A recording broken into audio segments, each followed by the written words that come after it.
Can you hear me now? Let's take you back a little over 6 months ago to when Hurricane Helene battered Florida's Big Bend region, making landfall near Perry, Florida as a Category 4 storm with 140-mile-per-hour winds. Helene didn't just bring the wind, though. It really brought it all. Surge, tornadoes, and catastrophic inland flooding also a result. Helene's calling card in the southeast, undoubtedly the rain. Dozens of flash flood emergencies were triggered after as much as 30 inches of rain fell in high terrain. Freshwater flooding like this killed 95 people. And in all, Helene is responsible for 250 deaths, making it the deadliest hurricane for the contiguous U.S. since Katrina.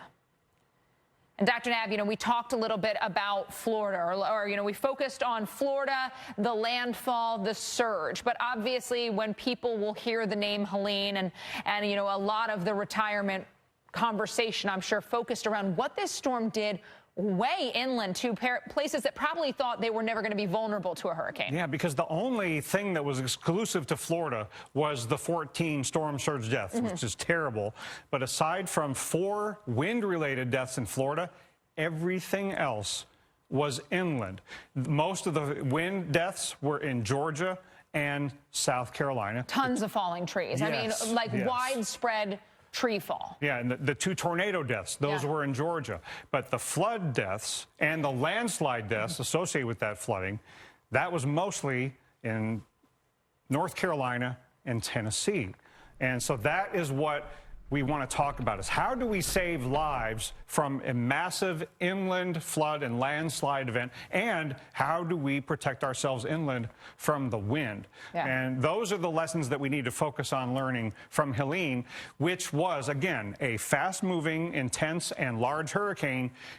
That's why it was able to bring so many hazards so far inland, and it was east of the track where the wind impacts were notable in Georgia and South Carolina. And it was a well-forecast event for North Carolina. Local National Weather Service offices were saying, hey, guys, flooding could be a real problem because we had that initial system, and then that helped to really draw up Helene. So we were looking at a forecast that showed some of what we thought were unattainable rainfall rates that we ended up getting. Yeah, and in a minute, I'm going to show you how the high-risk forecast from the Weather Prediction Center matched up with where the flash flood emergencies happened. But to go back to the wind just for a little bit, Georgia and South Carolina had this massive swath of strong winds, and these are the 2 states that had most of the wind fatalities. And you look at the blue lines of the Hurricane Center's track forecast, and so we were really concerned about the wind impact in a place like Atlanta. The only reason Atlanta was spared from a devastating wind event is because the actual track ended up farther to the east. And I think people upstate South Carolina, for example, or Augusta, Georgia, were taken by surprise a little bit by how strong the winds were, thinking it would be farther west. But even though the track forecasts were really good, that shift of the track to the east put the east strong side into South Carolina. Made all the difference. Instead of in Atlanta, we were talking about a Greenville where folks were without power for weeks in some cases because of the extensive tree damage. Then, of course, there was the rain and just the massive footprint of rain. Yeah, and it wasn't just Helene. It's what we call a predecessor rain event. There was a trough over the eastern part of the country and a front sitting down over the Appalachians, even when Helene was in the southeastern Gulf. And then, as it moved northward, the rain got heavier and heavier with that front. At the day of landfall, it was already raining heavily in the Appalachians, and then the core of Helene comes on through. So the Weather Prediction Center could see that evolution playing out, and so there was a decent amount of lead time on the significant rainfall risk. And the amount of rain was more than 2 feet, 2.5 feet in some spots over a large area. Yeah, so we look at, the videos out of Asheville, obviously the drone footage showing the expanse, but when you actually look at some of those numbers, and again, Greenville, Spartanburg, the local office, they were saying, hey guys, there's the potential for 1.5 feet plus.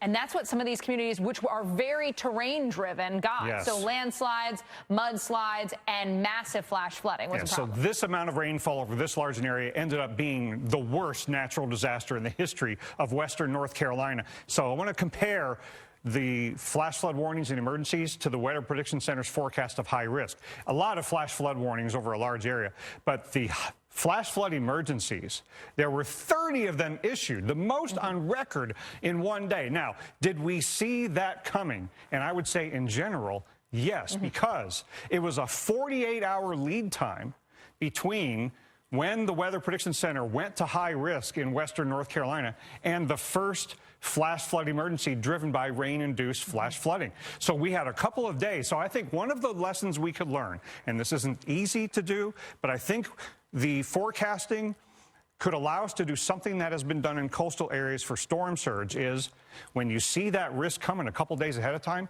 can we proactively evacuate the most vulnerable people from the most flood-prone and landslide-prone areas of the Appalachians? I mean, 30 inches in Texas was notable during Harvey. We saw the massive flooding, but when you've got terrain, that leads to a different type of flooding. I mean, it was water rushing through communities. Yeah, and it wasn't just about the water. Look at the landslide. Yeah. That is devastating.